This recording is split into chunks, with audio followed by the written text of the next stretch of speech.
el director Franz Liszt, cuando dirigía la orquesta, le decía a los músicos: por favor, un poquito más de rosa, que es demasiado azul. Y claro, los músicos no entendían por qué les estaba contando eso, pero es que para Liszt el sonido se representaba en colores. Esto es el podcast de la Fundación Caja Rural de León, Valladolid, Zamora.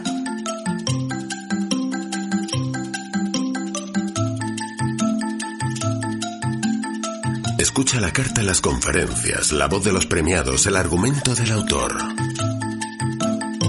Investigadores, médicos, científicos, historiadores, músicos, creadores de cultura y arte, intelectuales de diversas ramas se convierten en divulgadores de conocimiento a través de este podcast. Bienvenido. Buenas tardes y muchas gracias por vuestra presencia. Damos hoy por concluidas estas primeras jornadas post-pandemia, que esperemos que poco a poco ya se vaya mejorando, y en las próximas que tenemos en noviembre pues ya estemos más personas, que además yo creo que van a ser muy interesantes y muy ilustrativas, porque además van a tratar toda la semana, los 3 días, sobre temas cardiológicos, o sea que yo creo que de una o de otra forma pues nos van a afectar a casi todos. Y concluimos hoy con una zamorana, que aunque no está aquí en Zamora, es zamorana, profesora de biología celular en la Universidad del País Vasco y que ya ha estado aquí en este foro en otras ocasiones. Y hoy nos va a hablar sobre la percepción visual.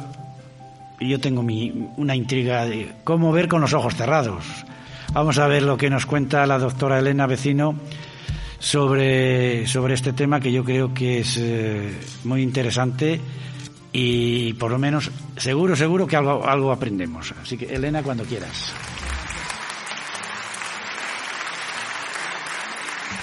Bueno, pues en primer lugar me gustaría dar las gracias a Feliciano Ferrero por la confianza y la invitación. Para mí siempre es un placer venir a Zamora, que es mi casa, a donde vengo con mucha frecuencia, aunque ejerzo como profesora en la Universidad del País Vasco.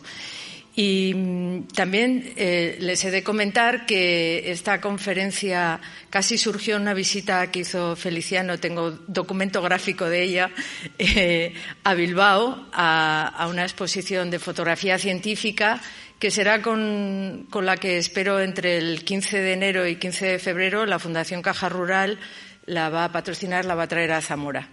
Entonces, bueno, he dividido la conferencia en 3 partes. En una primera parte les voy a contar cómo ven algunas personas que se le mezclan los sentidos. Es decir, que cuando miran, además de ver, tienen otras sensaciones. Y a eso se denomina sinestesia. Les voy a contar en qué consiste esa sinestesia. Luego les voy a comentar cómo funciona el sistema visual y que podamos entender por qué la sinestesia, por qué suceden esas distintas formas de ver. Y continuaré comentándoles cómo ven algunos animales, como por ejemplo las ballenas. Hace 2 años tuve la ocasión de poder examinar el ojo de una ballena que varó en una de las playas de Sopelana. El grupo de investigación que dirijo somos especialistas en estudio de ojos, de cómo se ve, de la función visual. Entonces les comentaré cómo ven las ballenas y terminaré finalmente con la segunda parte del título, cómo ver esto que le intriga a Feliciano, cómo ver con los ojos cerrados. Eso es lo que vamos a intentar en esta exposición que espero que tenga lugar en el mes de enero. Entonces, en esta diapositiva, en donde ven que tengo mezclas de colores y una partitura, en realidad lo que les quería mostrar era lo que sentía Kandinsky y muchas otras personas que tienen sinestesia, que cuando escuchan música ven colores, o cuando ven colores escuchan música. Y eso es lo que se denomina sinestesia. De hecho, este es uno de los cuadros de Kandinsky, Líneas negras, y les tenía puesta la música de Wagner, que, bueno, ustedes cuando lleguen a casa se la pueden poner, Lohengrin de Richard Wagner. Y esa era la sensación que sentía Kandinsky, y se dio cuenta en 1896, cuando estaba visitando una exposición en Múnich y viendo este cuadro se dio cuenta que estaba sintiendo música, aunque estaba viendo el cuadro, era consciente de que los colores le estaban despertando otras sensaciones que en su momento le habían parecido normales, pero luego, hablando con otras personas, se dio cuenta que no era normal escuchar música cuando se ve colores. Bueno, pues eso es lo que se denomina sinestesia. Es decir, tener una mezcla de sentidos y sensaciones. Es decir, cuando uno estimula un sentido, por ejemplo, el sentido visual, se despierta otro, como puede ser el auditivo, y escucha sonidos con los colores, o viceversa, ve colores y escucha sonidos. Y pensarán, pero bueno, eso seguro que es una cosa muy rara. Pues no tanto, entre un 1 y un 4% de la población tiene sinestesia, distintos tipos de sinestesia. Les voy a contar qué tipos de sinestesia hay. Este fenómeno tiene lugar, es más común en artistas y, por ejemplo, personas que ustedes conocen como Albert Einstein, o por lo menos de referencia, no personalmente, Franz Liszt, Marilyn Monroe, Lady Gaga, Stevie Wonder, Van Gogh, Kandinsky. Todos ellos, artistas, poetas, tenían este fenómeno de sinestesia. Pero la sinestesia no es común a todos ellos, sino que hay hasta 80 tipos de sinestesia, dependiendo de qué sentidos son los que se despiertan.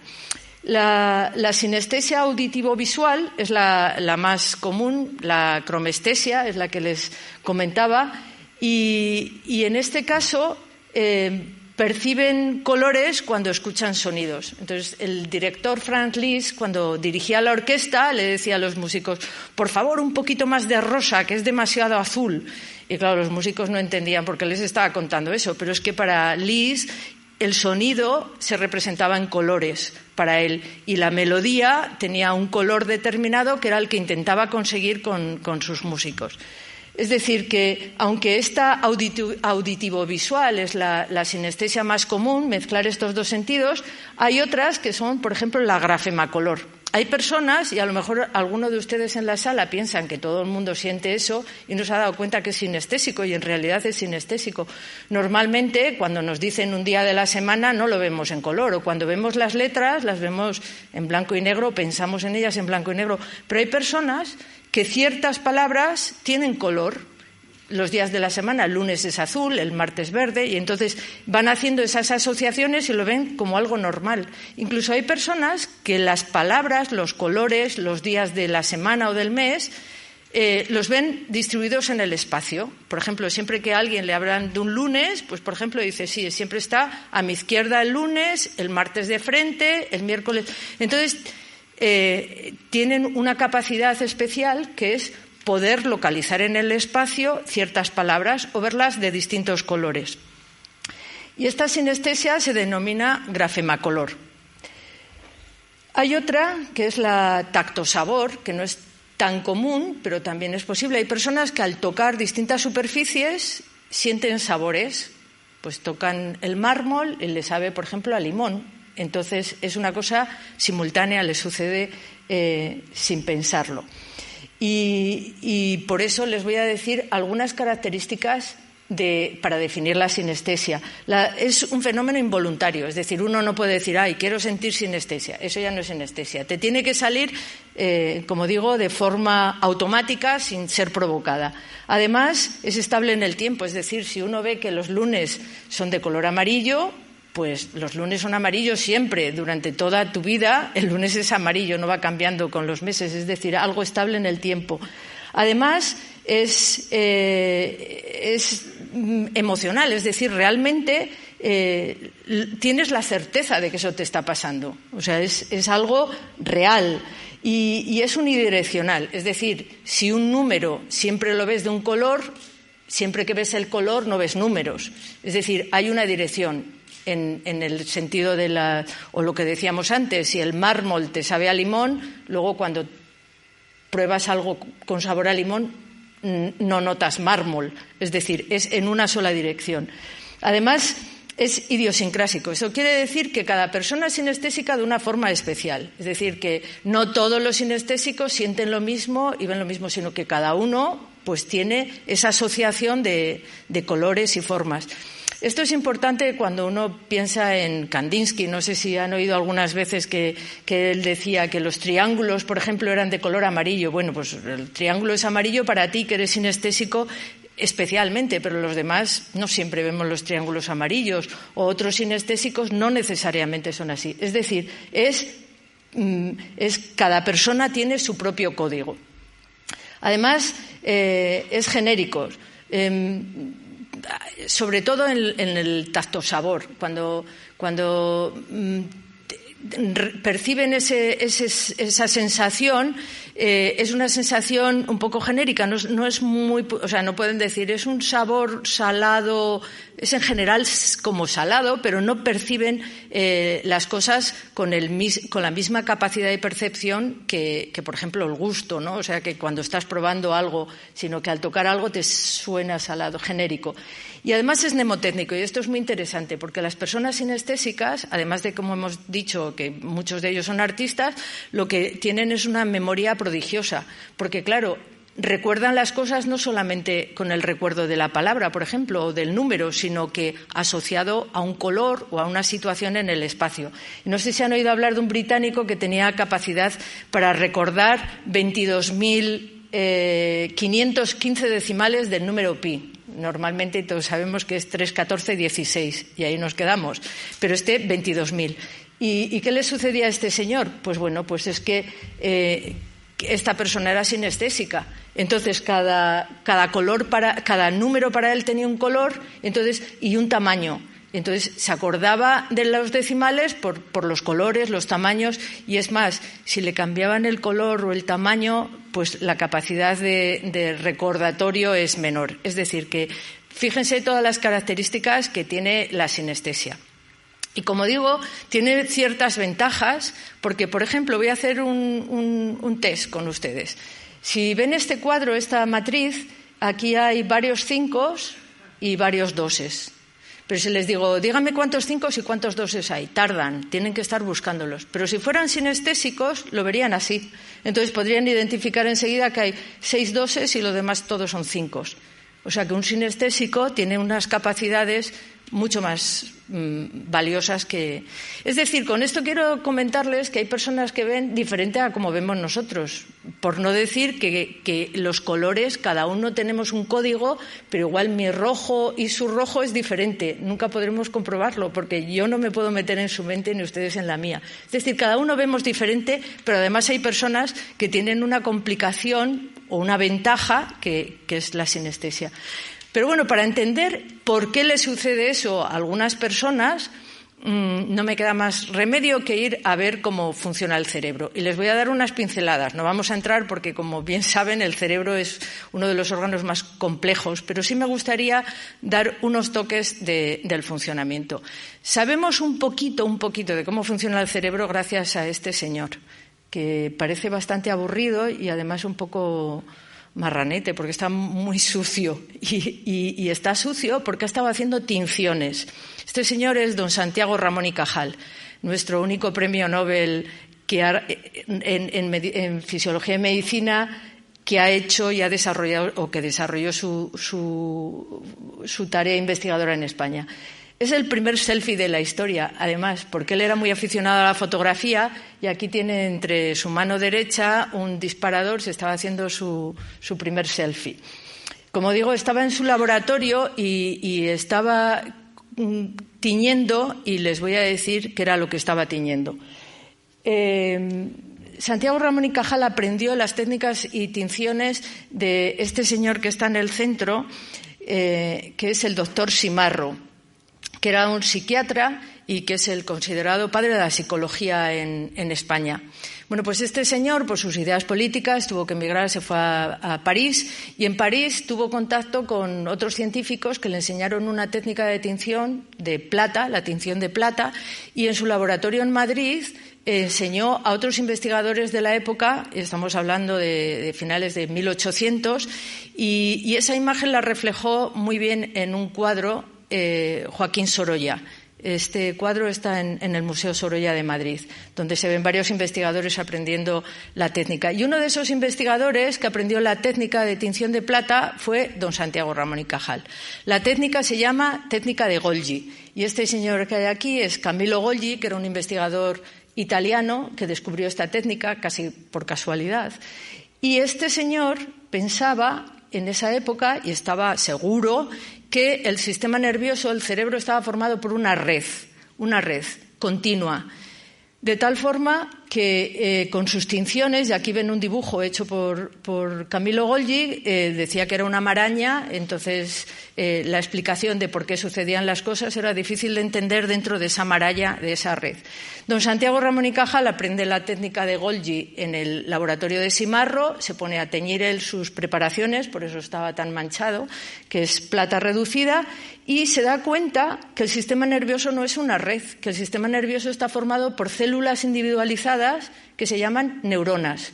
Y eso hoy en día es lo que sabemos que es realidad, y es verdad. Los descubrimientos de Santiago Ramón y Cajal fueron, de hecho, sigue siendo el investigador más citado en la historia en cualquier congreso internacionalmente. El descubrimiento fue probablemente de lo más grande que hemos tenido en la historia de la medicina, de la biología. Y como ven aquí, también era un magnífico dibujante y estas eran las preparaciones, lo que veía él y así como las dibujaba. También tenía una ventaja, es que esta técnica solamente tiñe 1 de cada 10 neuronas, con lo cual le permitió ver que el sistema nervioso estaba formado por células individualizadas. Para entonces, a finales de 1800, ya se sabía que el resto de los tejidos estaba formado por células. El músculo estaba formado por células individualizadas, el hueso también, la piel, pero del sistema nervioso se pensaba que era una red. Como digo, Cajal tuvo que luchar mucho y tuvo muchos detractores también, gente que no creía lo que él decía. Pero finalmente la Academia lo premió con el premio Nobel que compartió con Camillo Golgi. Y esto es una anécdota que incluso en el discurso de premio Nobel, Camillo Golgi siguió diciendo que el sistema nervioso era una red, aunque en realidad era la teoría celular, neuronal, la que Cajal había aportado. Y una vez más, Sorolla dibuja al maestro con un fondo de los dibujos que hacía Santiago Ramón y Cajal. Y digo es importante porque estábamos hablando de por qué una persona cuando ve un color siente música o siente sabor cuando toca algo, y eso sucede en el cerebro. Y para entenderlo, como digo, es importante saber que el cerebro está formado por neuronas, por esas células que están interconectadas y, bueno, hay alrededor de 10 billones, con B, de neuronas en el cerebro humano, en el sistema nervioso cerebral. Y luego esas neuronas entre sí contacta con varias de tal forma que hay entre 100 y 500 trillones de conexiones. Ahora imagínense por qué no sabemos muy bien cómo funciona el cerebro ni entendemos muy bien lo que nos pasa, porque es amplísimo. Para que nos hagamos una idea, tenemos tantas neuronas en nuestro cerebro como hay estrellas en la galaxia, 100 billones de estrellas en la galaxia. Es decir, dificilísimo entender todo cómo funciona. Pero vamos a vislumbrar un poquito cómo podemos entender que esas personas que ven colores escuchen música y viceversa. Y para eso les voy a explicar brevemente cómo funciona el sistema visual. El ojo se conecta directamente con un nervio, con el nervio óptico. El nervio en realidad es una prolongación de esas neuronas que captan la imagen en el ojo y la envían al cerebro, donde ahí se conectan y nos hacen sentir y ver lo que sucede. Para explicarles cómo funciona el ojo, lo mejor es una cámara fotográfica.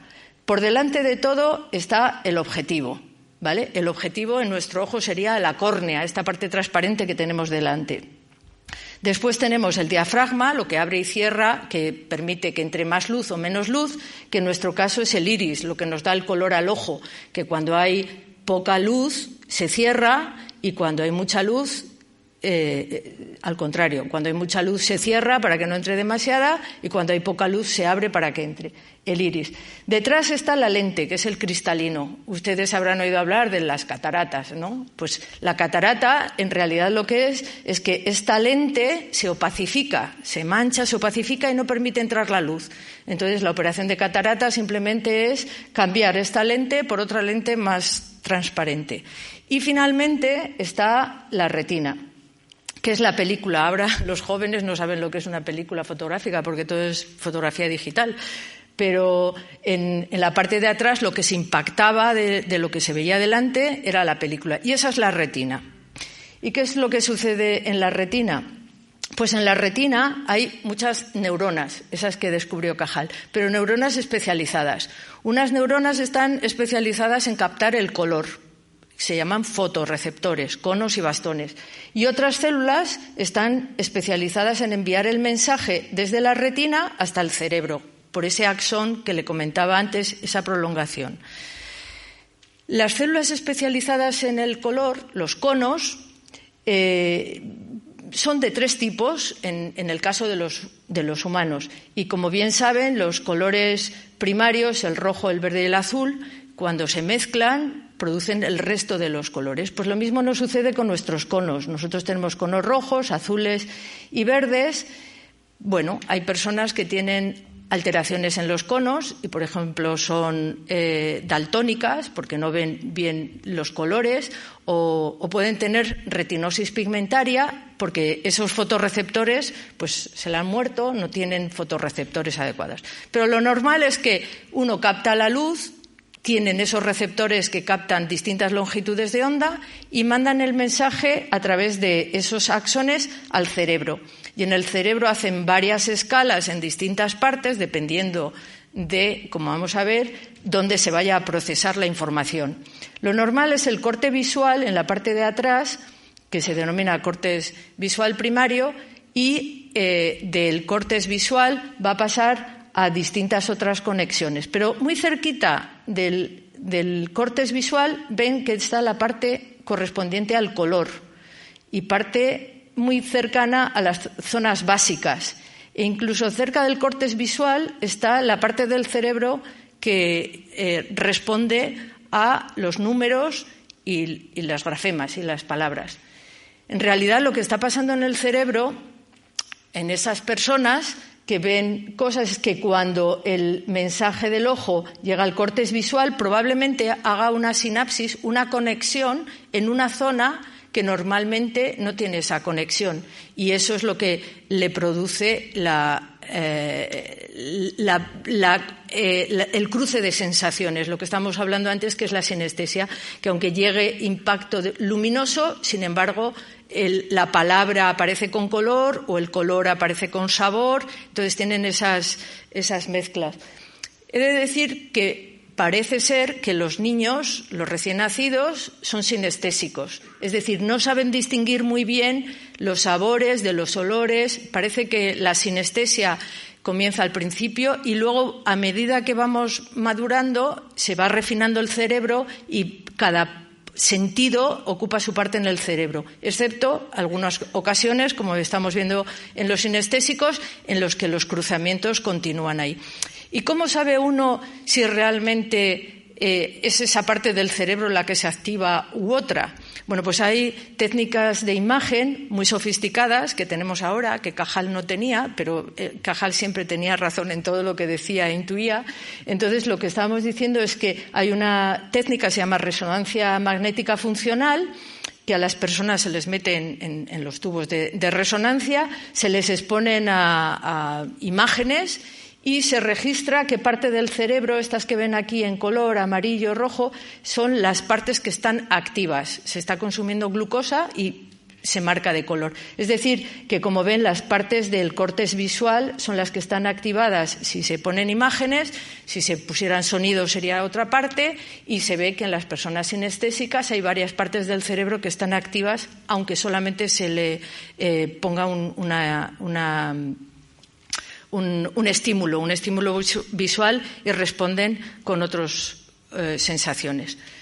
Bueno, pues bien, volviendo otra vez a Kandinsky, que les dije que era sinestésico, es el maestro de la sinestesia, realmente escribió varios libros en lo que él sentía y lo que era para él el sonido y de hecho es considerado el maestro de la abstracción y realmente creó la abstracción porque para él esto que ven aquí, de hecho lo llama composición 8, Y muchos de sus cuadros los llamaba composiciones porque cuando los estaba pintando los estaba oyendo, los estaba sintiendo. Y de hecho, pues él habla de cómo la línea suena de una forma, pero claro, era para él. Si alguien intenta sentir lo que sentía Kandinsky, no es sinestésico o tiene su propia sinestesia, no lo entiende.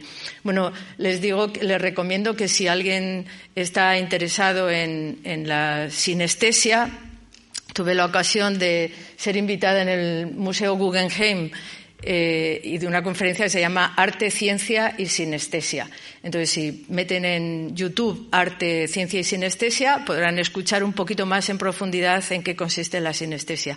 Pero como aquí no estamos a la sinestesia, sino que estamos a cómo ver con los ojos cerrados, les diré que yo cuando fui a ver esta exposición de Kandinsky, y vi varios de sus cuadros, como por ejemplo este, Figura Blanca, o este otro, Alrededor del Círculo.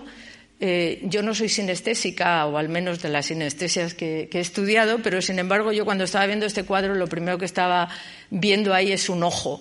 Y cada uno, bueno, pues tiene su tendencia a ver las cosas que siente o que en ese momento estaba trabajando. Y en ese momento, cuando yo veía ese ojo, estaba pensando en lo que me había sucedido hacía poco y hacía poco había sucedido que apareció varada una ballena de 30 toneladas, 18 metros de longitud, en una playa muy próxima al laboratorio donde trabajaba.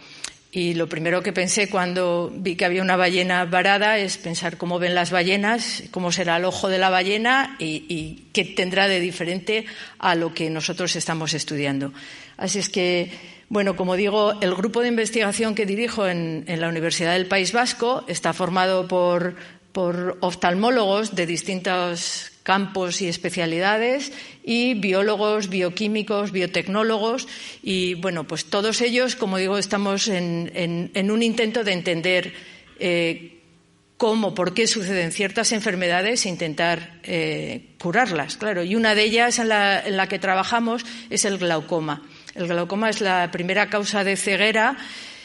Bueno, en realidad la primera es la catarata, pero la catarata se resuelve operando de cataratas. El glaucoma, pues desgraciadamente se puede ralentizar, pero de momento no sabemos cómo curarlo. Y es causado por un aumento de la presión intraocular en la retina, en la parte de atrás, y las células de la retina terminan muriéndose y uno se va quedando ciego poco a poco.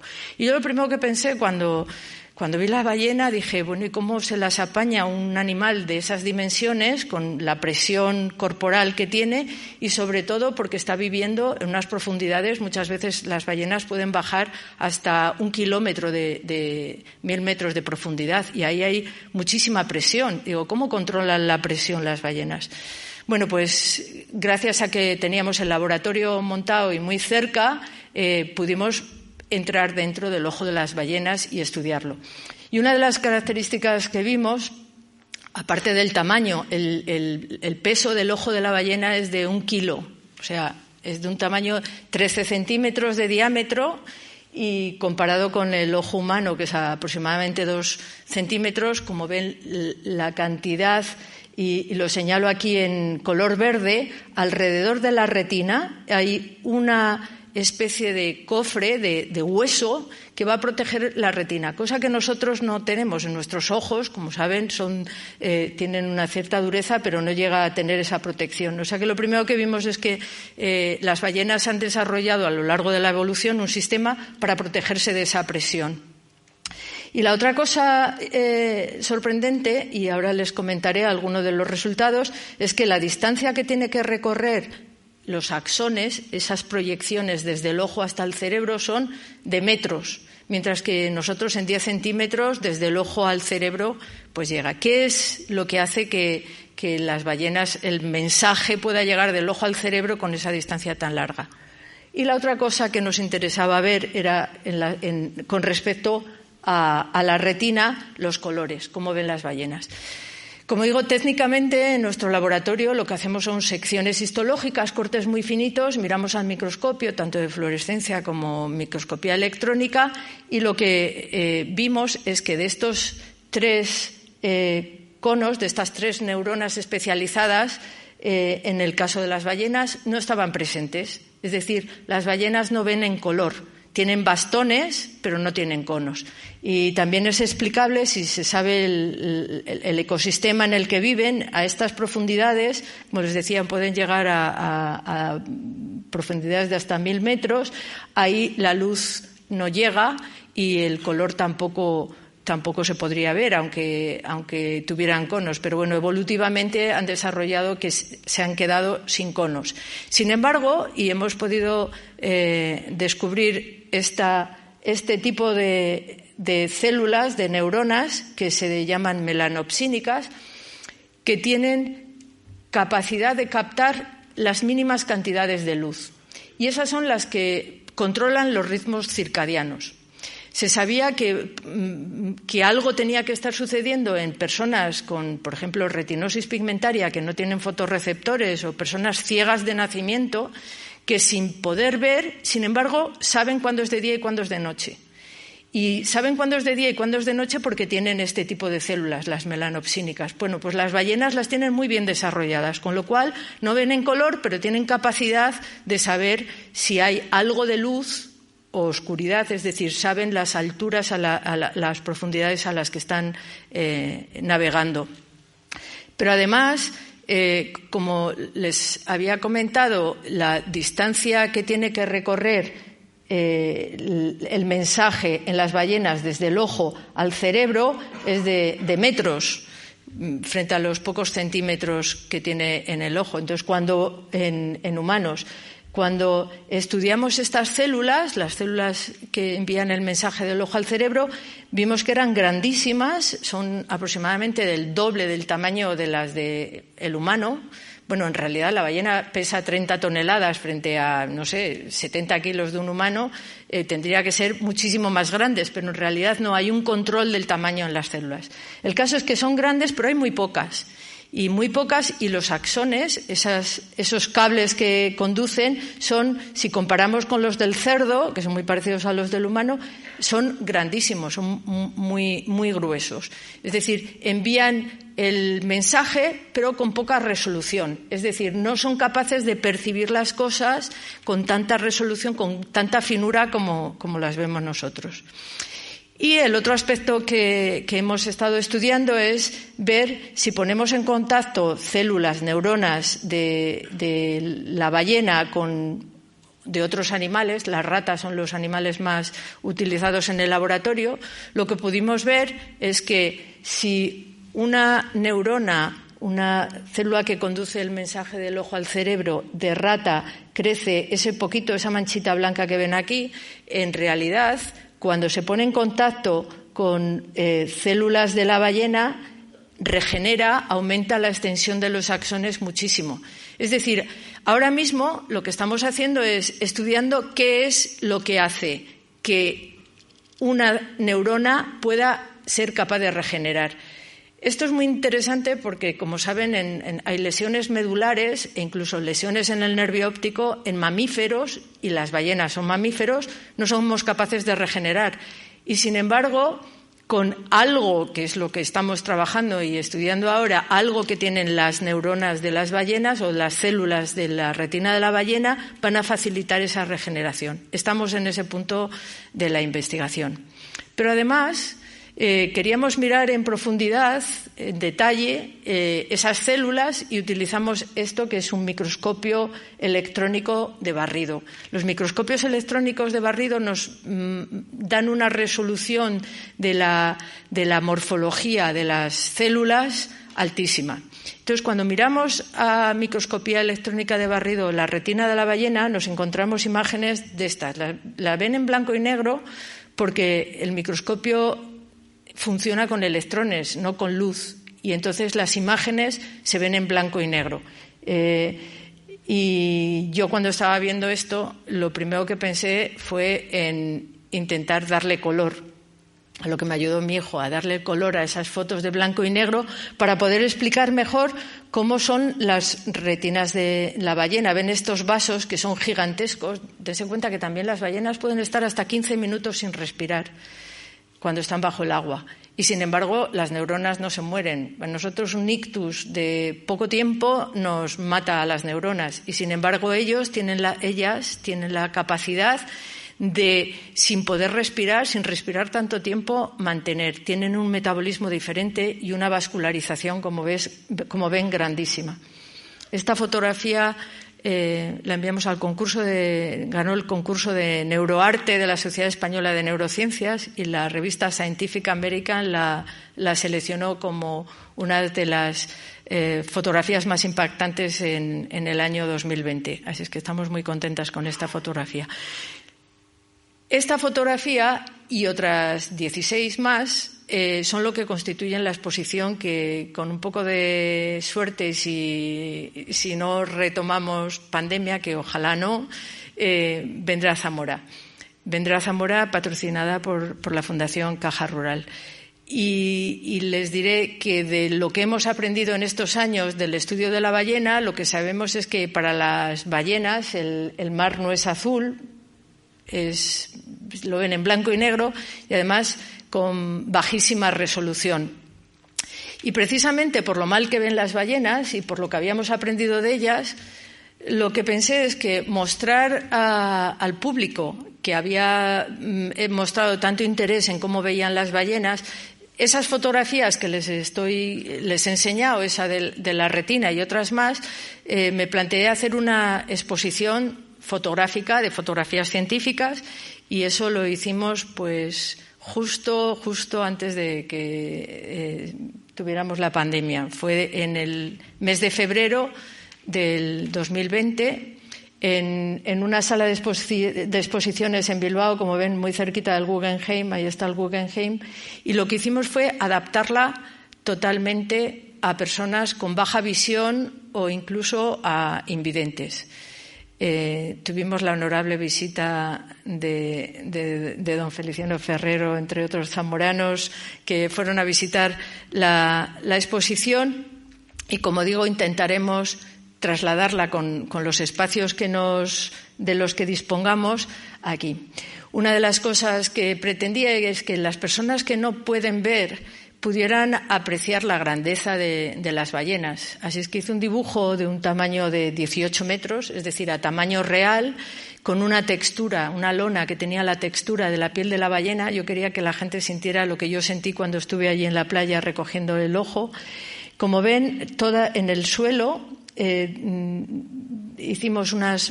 pusimos unas bandas podotáctiles para que los bastones, las personas invidentes, pudieran seguir la ruta de la exposición y con unas interrupciones en cada uno de los puestos donde había algo interesante que podían sentir o ver. Una de las cosas que también instauramos en la exposición fue poner una maqueta con un tamaño, este era un Playmobil, un muñequito que daba las dimensiones para que las personas, este señor es un afiliado de la ONCE en Bilbao y probó la sensación de tocar la muestra del tamaño de la ballena y además hice en cerámica unos ojos que tenían la misma textura, el mismo peso y el mismo tamaño que el ojo de la ballena. Así es que se podía tocar para poder percibir las sensaciones de... Además, colocamos unos micrófonos y unos altavoces y en la sala pusimos una audición sobre el sonido de cómo se comunican las ballenas. No les he dicho, las ballenas ven bastante mal, pero es que prácticamente no lo necesitan, porque no son predadores. Las ballenas para cazar, para alimentarse, utilizan un sistema tipo sonar, emiten sonidos, detectan alrededor dónde está el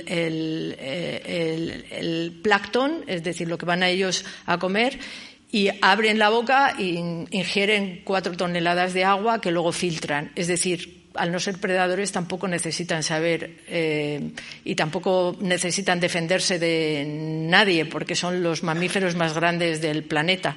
Lo que sí sucede es que cuando hay mucho sonido ambiente, y eso sucede en plataformas petrolíferas, en buques, en todos estos sistemas que dicen para ver ballenas, y hay un montón de barcos, y todo ese sonido de los motores lo que hacen es distorsionan el sonido ambiente del mar y las despista. Y entonces hay muchos accidentes de ballenas chocándose, ballenas y otros cetáceos chocándose contra buques, y en realidad porque ellos se guían más por el sonido que por la vista. Bueno, pues también pensando en eso, pusimos este sonido para que las personas que ven mal pero que oyen mejor, porque normalmente las personas con problemas visuales no tienen problemas auditivos, pudieran tener otra sensación dentro de la exposición que sustituyera al visual, al sistema visual.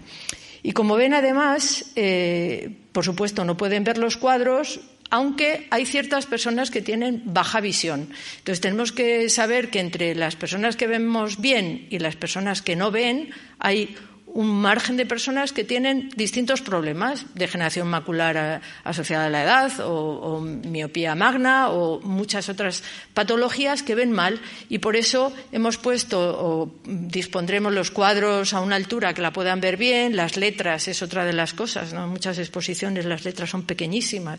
Bueno, pues letras grandes y unos atriles donde colocábamos las fotografías texturizadas. Y esto de tocar. Y aquí viene Feliciano, cómo ver con los ojos cerrados. Bueno, pues estas personas, el primero sí que era invidente, pero los otros tenían problemas serios de visión, y yo les proponía y propongo que sientan las exposiciones sin ver, poniéndose unos antifaces o sistemas de baja visión y tocar. Y entonces la lona se disponía para que fuera tocada, se percibiera el tamaño de la ballena. Escuchen.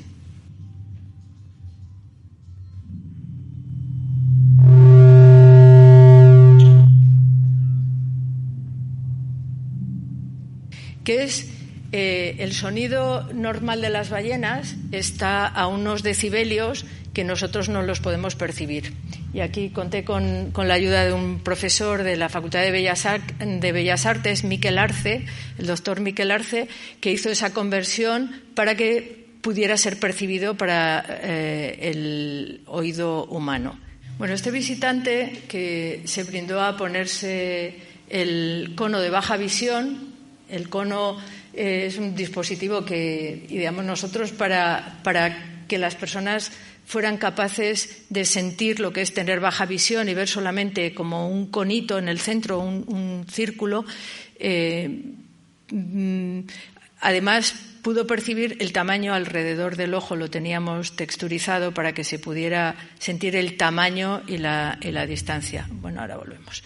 Como decía, estos paneles estaban texturizados, es decir, las zonas que queríamos destacar que se notaran tenían un relieve, y esto es una tecnología que hay una empresa en Bilbao que se llama Puntodis, con la cual estuvimos ensayando, y ellos son los encargados de hacer todos estos paneles táctiles de orientación en estaciones, y hicimos estos paneles, como digo, con la textura, como ven aquí, con un relieve, de tal forma que, pues decíamos, célula melanopsínica que percibe, que es capaz de percibir la luz entre el día y la noche, y todo esto estaba descrito con braille. Además, la parte educativa, desde mi punto de vista, es muy, muy interesante y muy importante que la gente joven sepa lo que es tener baja visión. Y por eso, pues, excursiones de distintos colegios les sugeríamos a las niñas y a los niños que sintieran lo que era tener baja visión con ese cono. Este es el ejemplo de lo que se vería de toda la ballena de 18 metros. Con un cono de baja visión solamente se vería, pues, lo que decimos, visión, lo que se denomina visión tipo túnel. Así es que, bueno, espero que la exposición que tuvo lugar allí, que se interrumpió por culpa de la pandemia, irá rotando por distintos lugares, pero bueno, el primer sitio donde parará será en Zamora, Y bueno, pues quiero darles las gracias por su atención y pues solicitarles que si les ha interesado la conferencia, bueno, pues entre el 15 de enero y el 15 de febrero esperamos que gracias al patrocinio y el interés de Feliciano Ferrero por la exposición, pues puedan verla aquí en Zamora. Muchas gracias.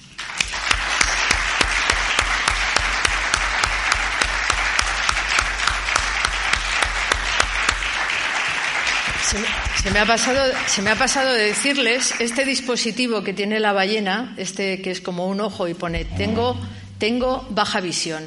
Es algo que se está instaurando, no es muy conocido, pero esperemos que cada vez se distribuya más y lo llevan puesto las personas en el País Vasco, que fue donde comenzó la iniciativa, tiene bastante buena acogida. Y comentaban muchas personas que tienen baja visión y que llevan ese distintivo, pues como un pin, que cuando van, por ejemplo, a las tiendas y tocan las cosas, ya no les llaman la atención de por qué se acerca usted tanto al producto o por qué lo toca, porque ya sabes que es que se acerca no porque sea muy curioso, sino porque no ve o ve mal. Entonces, quiero que sean conscientes de este distintivo y que cuando lo vean, bueno, pues sepan que la persona que lo lleva pues tiene esa dificultad. Muchas gracias, Elena. Muchas gracias. Bueno, pues ya nos ha revelado el secreto de la visión con los ojos cerrados. Yo creo que es muy interesante y además muy ilustrativo, ¿no? Que no todo es ni blanco ni negro, sino que por medio hay mucha escala de grises.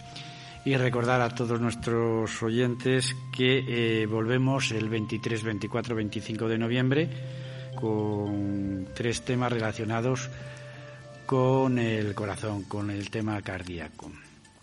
Muy interesantes porque además, ya os lo anunciaremos, el domingo antes se va a poner una carpa en la Marina para que todas aquellas personas que quieran pues vayan a hacerse una prueba de fibrilación auricular, porque se está detectando pues que hay muchas personas pues que están cayendo por muerte súbita sin darse cuenta de que tienen ahí una anomalía, ¿no? Y entonces, bueno, se montará la carpa, va a ser la semana cardiológica, pero bueno, ya os lo iremos presentando, pero vamos, estaría precavidos en torno al 20-25 de noviembre, que desarrollaremos toda esta actividad. Muchas gracias, Elena, de nuevo, y hasta siempre.